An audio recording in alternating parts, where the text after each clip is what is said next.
एक गांव में एक गरीब किसान रहता था। वह बहुत ही ईमानदार और मेहनती आदमी था।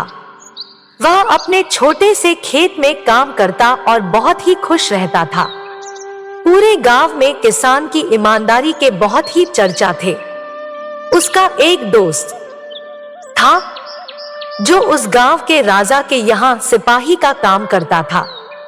वह किसान से उसके घर रोज मिलने जाता था। एक बार राजा ने अपने दरबार में एक ऐलान किया कि उसके बगीचे में काम करने वाला एक अच्छा सा कारीगर चाहिए जो उसके बगीचे के पेड़ पौधों और फूलों का ध्यान रख सके। राजा का यह ऐलान सुनकर किसान के दोस्त सिपाही ने सोचा कि यही मौका है कि किसान से मित्रता निभाने की, मैं उसे यहाँ बगीचे में काम पर लगवा दूंगा। उसका मेरा साथ भी रहेगा एवं किसान का भला भी हो जाएगा।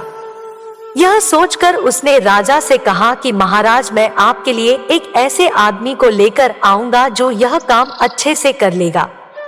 तभी राजा ने उस सिपाही को आदेश दिया कि जाओ कल से ही बगीचे में काम करने के लिए कह दो। उसी वक्त वह सिपाही अपने दोस्त किसान के पास पहुंच गया और उसने किसान को बगीचे के काम की सारी बात बता दी और किसान ने भी काम करने के लिए खुशी खुशी हाँ कर दिया। अगले ही दिन अपने दोस्त के साथ राजमहल पहुंच गया।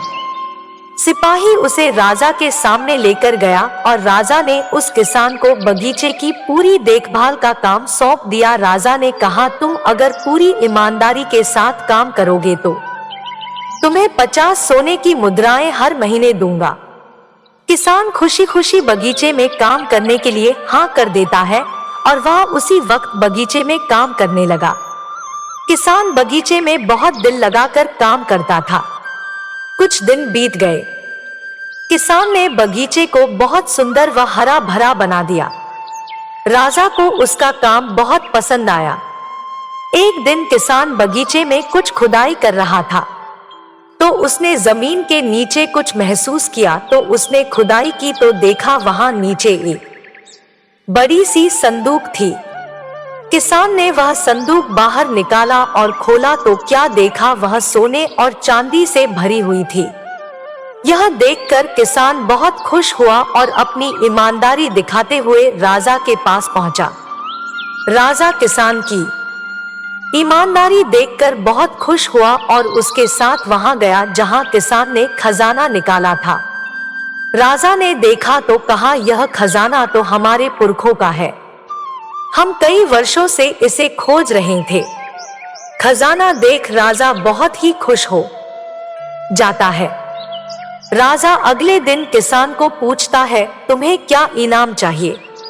किसान बोला, मालिक मुझे कुछ नहीं चाहिए, मेरे पास जो भी है मैं उसी में खुश हूँ। राजा उसकी इतनी अच्छी बात सुनकर और खुश हो गया और उसने किसान को अपना मंत्री बनाने का फैसला किया। किसान ने राजा की बात मान ली और मंत्री बन गया।